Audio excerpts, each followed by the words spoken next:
Okay, me picking my nose.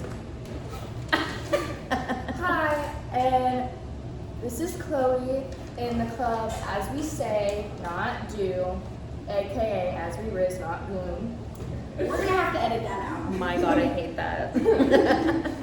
So we're here with Mrs. Robertson, Miss Rob. aka Miss Rob the Goat. Yeah, I guess. We're doing teacher interviews this week. We're just trying to learn what teachers want from us and how we can help teachers, what teacher life is like, just all about teachers. Teachers? Yep. So, we have a few questions for you. I am prepared. So, our number one question is like, what is your favorite parts of being a teacher and what is your least favorite parts about teacher? Okay, well, I can easily answer both of those, I think, but my least favorite part was definitely grading. That's so tedious and it takes forever. And it kind of sucks because I feel like I give a lot of feedback to students and it never, like, they don't read it. Yeah. Students complain all the time. Like I hear all the time that students like always complain about their teachers not grading stuff on time. They don't realize teachers are people too. It takes forever. It takes forever to grade one assignment and then you add, 10 assignments at once and it's a lot. By the way, Miss Rob is a new librarian. So she's no longer a teacher, but she has teacher experience. Yeah, just a little bit. Favorite parts, I mean, I really do love the relationships that I get to build with students. Oh yeah. And I'm kind of missing that a little bit because, I have you guys, like seniors and juniors right now and the kids in theater, but like I don't teach freshmen and I don't teach sophomores. So like the kids that come in, number one. But, but I'm not getting like the same sort of like rapport with some kids. So that, it's kind of sad, but that's probably my favorite part is. Yeah, you're really not really like having a flood of new kids come in. Yeah, it's just the same old goofballs. Yeah. But that's fine. Yeah. That's a really good answer. Really good answer. Good answer. And then another question that we have for you is like, as you guys know, or you will be informed, Miss Rob has 2 little babies. She has Reagan, who is 4, she's in preschool. And Charlotte, she is almost 10 months. So. Yeah, I had Miss Rob as my English teacher last year, and she was little Miss Prego. Miss Big Prego. Oh my God.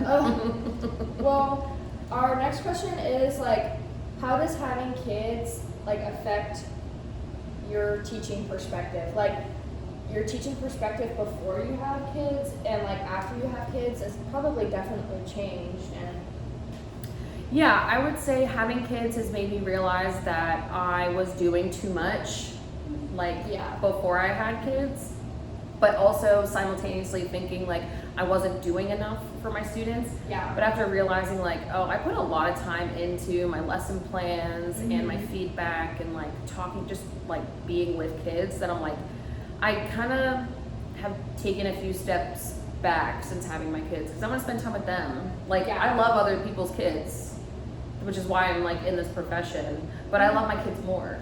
Yes, they are your little babies. They are my babies. So, I think it's just like, I didn't realize how much time I actually had before I had kids. Because now it's like, I come here, I do my library thing, I go to theater until 5 p.m. and then I go home to my kids and it's like, I feel like I still don't get enough time with them.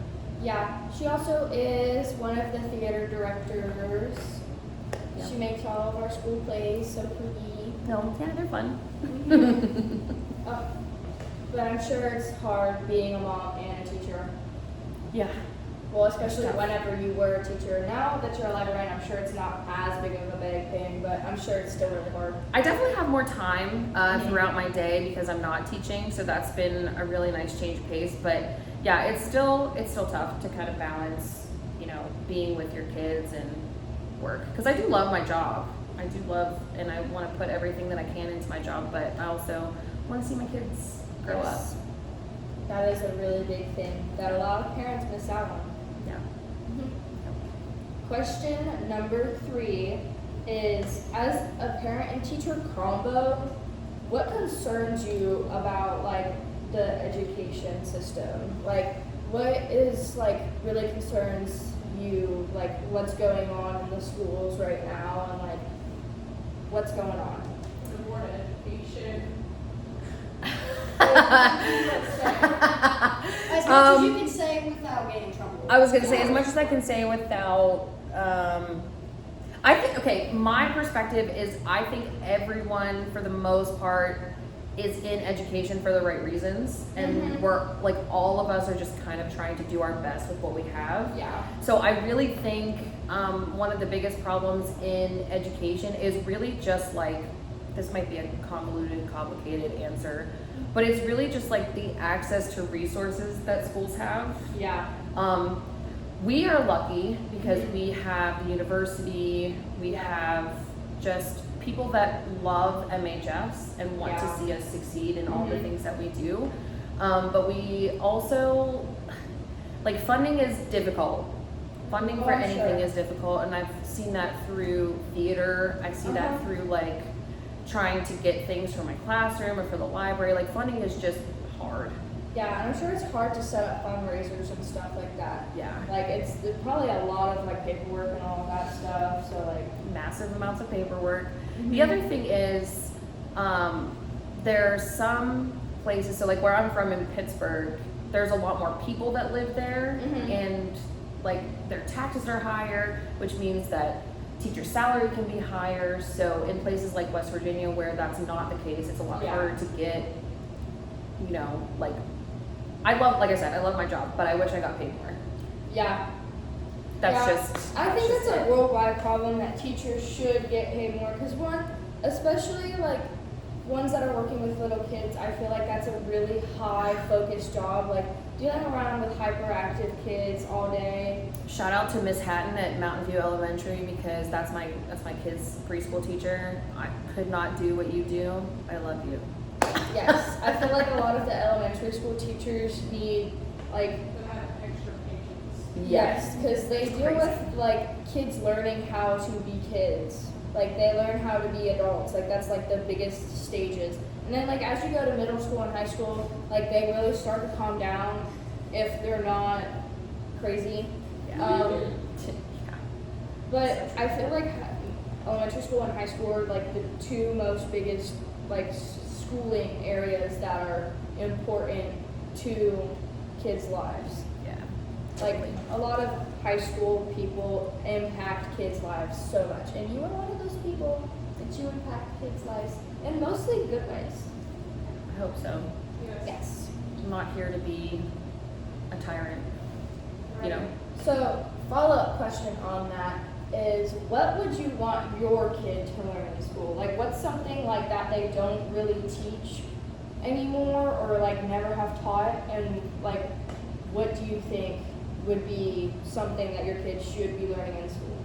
I mean, I just hope that my kids have teachers that kind of have the same like teaching philosophy that I do. Yeah. Which is like, we need to be open to multiple perspectives. We need to hear everybody's story. We just need to show like empathy for people.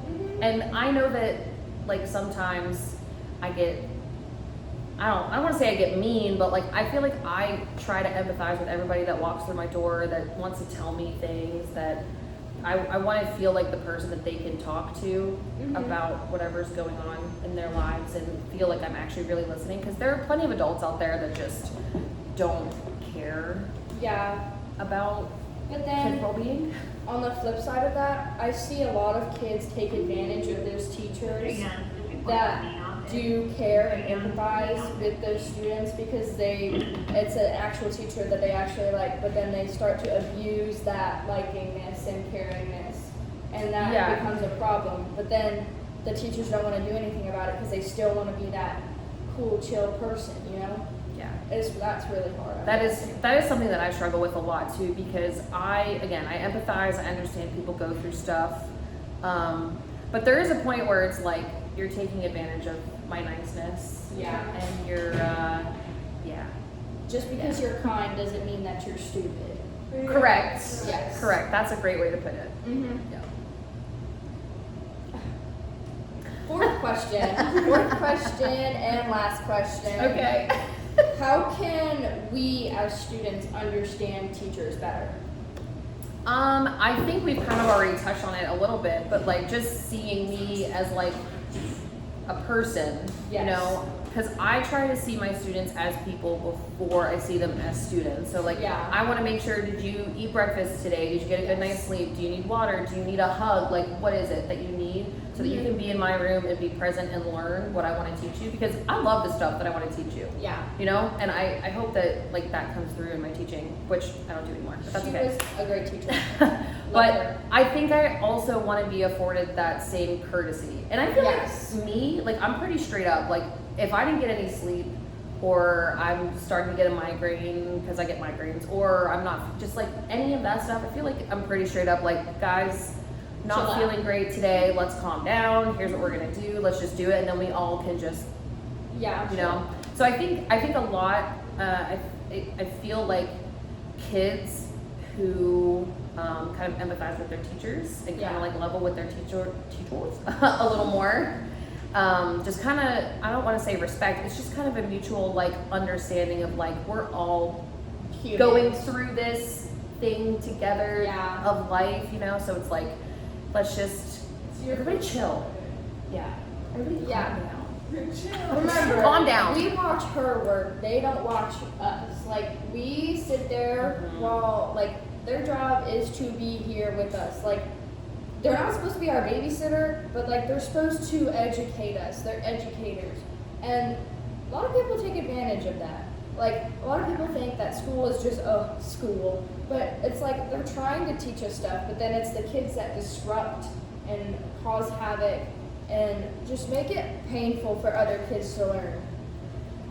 Yes, and you know, I do want to touch on that a little bit too, because it's like there's always some sort of reason for someone's behavior, right? Yes. It's not because they're just inherently bad people. Yeah. It's because they're trying to get something out of someone that they're not getting anywhere else. Yeah. So they like want attention, or they want love, or whatever Yeah. it may be. So there's reasons for people's behavior, but it does get difficult when that's like all you see of that person, you know? Yeah.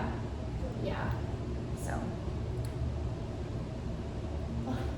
This was a great interview. Thank you so Thanks. much, Miss Rob, for being our interviewee. yes, anytime. This was fun. Woo! Peace out. As we say not do, guys. As we say, not do. As we say, not do. As we raise, not do.